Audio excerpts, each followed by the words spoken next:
Welcome back to another video, and I know that you all enjoyed the graffiti tag one, and I hope this entertains you as well. But today we're going straight into Sharpie, and we're going to draw like a skateboard dude. So I did want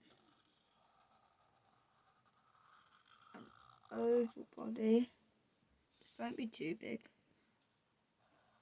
Little rectangle for pockets. Crease lines where the arms are, with the head, of course. Big balloon head. Just eyes and a mouth. And then just hair.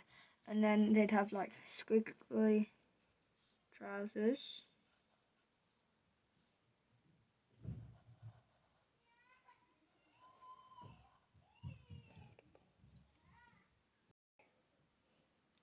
And then there's that with the little shoes there, and you want a little wobbly line.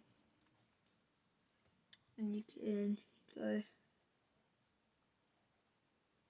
with like little strings that you have on your hoodies.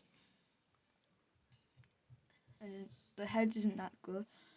And then you want pockets, because like most trousers and jeans have pockets. And you could add like a little pocket there and there. And then a little skull. And then this kind of ends the video, not too long, but I might do another video colouring it in, like what colours would match. So see you then. Bye. And thanks for watching.